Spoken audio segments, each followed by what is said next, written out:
everyone. So I dropped my daughter off at piano like I usually do.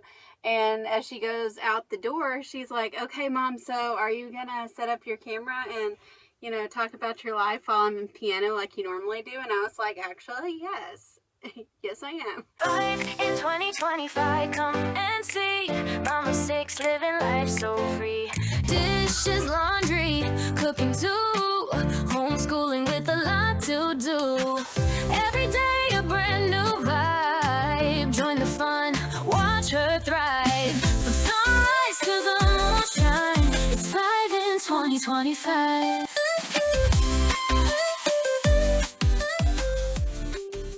Today, I just wanted to kind of discuss the goodness of God and His provision. And I've mentioned this before on this channel where, He has prepared me for so many things in my life. And sometimes God's provision looks like preparation. Actually, my mom this morning was the one who pointed out something that God has prepared me for this week concerning Ezekiel's surgery and his recovery.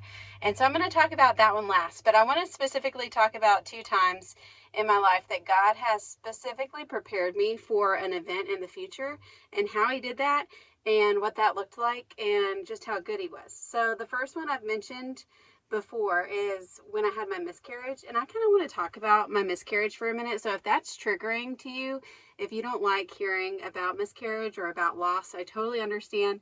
You can just fast forward a little bit, but I wanted to give you a little trigger warning. So this happened back in 2014, if I'm doing my math right in my head, which more than likely, it's a possibility that I'm not. But it was in between Abigail and Ezekiel where I got pregnant again, and I was planning a home birth, so I hadn't had like an ultrasound or anything, but everything seemed to be going well. I got a positive pregnancy test. We were super excited. Elijah and Abigail were super excited to have a little brother or sister. And then at about 12 weeks, again, if my memory serves me correctly, I woke up in the middle of the night with a lot of cramping, and I was like, not really sure what's going on, but it did feel kind of like birth pain.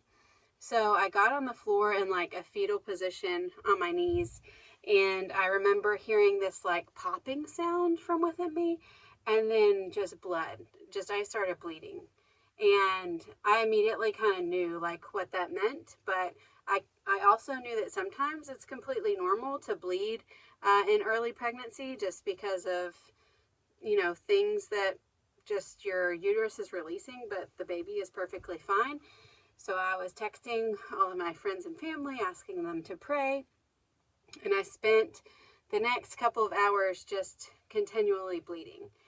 And I ended up getting in the bathroom and had a Rubbermaid storage container, plastic storage container that I was trying to catch my baby in. And I just kept passing really big blood clots, but I never found anything that resembled, a baby. And it was a very traumatizing time, as you can imagine.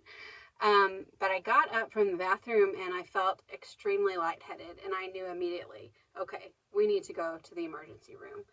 And so Keith and I think we took the kids with us because at the time we didn't have anyone to leave them with. And I think my sister-in-law showed up at the hospital to take them back home with her.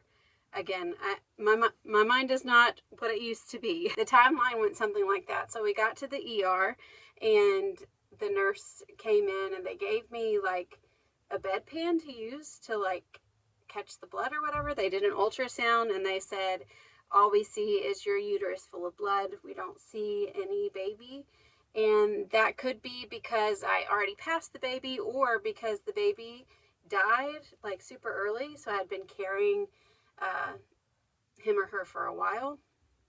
And anyways, I told the nurse that I needed to go to the bathroom, and I wasn't in a room at this point. It was still in the emergency room, just like, the little areas. And she was like, okay, well, the bathroom is down the hall, and then she leaves. So I'm like, okay, well, I guess I'm going to get up and go to the bathroom. So I got out of the bed, and as soon as I got to the doorway, it was like, nope, my body is not going to let me walk any further. So they quickly got me back to my bed. I guess they didn't realize how much I was bleeding and how much blood I was losing. My mom ends up getting there. Like, she leaves Texas as soon as she finds out, she's there. And so she said, her and Keith both were like, you looked like you were dead. Like, there was no color in your face whatsoever. So the way that God prepared me for that is a couple of days before that.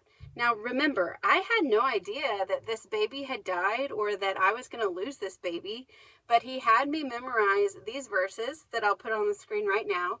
And when I was sitting in that hospital bed, unsure of whether I was going to go home, like my physical home, or whether I was going to go to heaven, my true home, those verses gave me so much peace in that time of just the unknown and feeling completely like I was out of control. Like my body was losing it.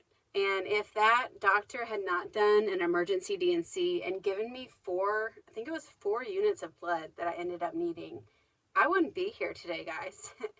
And so God prepared me for that moment days in advance by putting on my heart to remember those scriptures so that I could repeat them in my mind when I was sitting on that hospital bed. Otherwise, I would have been terrified. Like, that was a very scary situation that he prepared me for. So that's situation number one. The second situation wasn't too long ago. I think it was maybe 2 years ago, maybe not. We were in the mobile home, and I woke up super early. It was like 4 o'clock, and I think I was going to work on our taxes for that year or something. And it just became like an intense like worship session. Like, I just put on some worship music, and then I started just reading my Bible, and it was such a beautiful time with the Lord. Like, I hadn't had a time like that with the Lord in a really long time, and he knew that I needed that because not like 4 hours later did we look at our phone and see that the IRS, or the Mississippi IRS, I don't know, it's leaving me right now what they would be called, but anyways, the state of Mississippi had deducted $2,600 from our bank account for back taxes that I just had completely forgotten about, honestly. And so we only had like $600 in our bank account at the time, so our bank account showed negative $2,000. Now, keep in mind, we don't have a savings account, we don't have credit cards.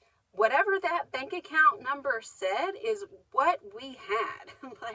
And so to see that negative number, we were like, what are we going to do? Like, how are we going to survive? Like, we got 6 kids, we got groceries we got to buy. Like, I mean, it was pretty scary, but you know what? I had so much peace that day because God prepared me that morning, like, to have my mind set on him and to know that he is totally in control. And I just had like surrendered my day to him at the very beginning of that day.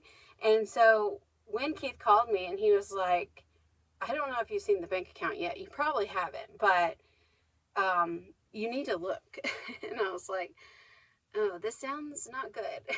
And so, of course, I look, and I'm honestly just crying whenever I'm looking at it because I just know that God's going to provide, and I just have this overwhelming peace. Isn't God so good like that? Like, I honestly don't know how people survive without him, because every time there is a traumatic event or like something crazy that I was not expecting, I have this peace that passes all understanding. And you can only get that peace one place, and that is Jesus. Oh, praise the Lord. God is so good, y'all. Okay, so current situation, right? Ezekiel had surgery 3 days ago. He's home. He has cast on both legs. He cannot put weight on either leg. Okay, he's a big boy. He's got a lot of like core strength, and he is just sturdy. He's strong. But I like worried the entire time, how in the world am I going to get him where he needs to go? Like, if he needs to go to the car, we don't have a ramp. We've got stairs. I talked about this. How am I going to get him to the bathroom? How am I going to get him to the bed? We can roll him only so far, but at some point he has to be lifted somewhere. And I've been able to put him on my back. So I will get down on the floor, I will put him on my back, I will stand up, and I will maneuver him around the house wherever he needs to go. And my mom has just been so amazed that the Lord has allowed me to do that. And then she said this morning something brilliant. You've seen on this channel how back in February I have started strengthening my core and doing daily core exercises. And I can feel myself so much stronger than I was. And she goes, "You know what, Amber? I don't know if you would honestly be able to do that without hurting yourself if you had not started doing those core exercises." And I was like, "You are so right." How cool is that? God knew that Ezekiel was going to have surgery and that I would need to be able to pick him up.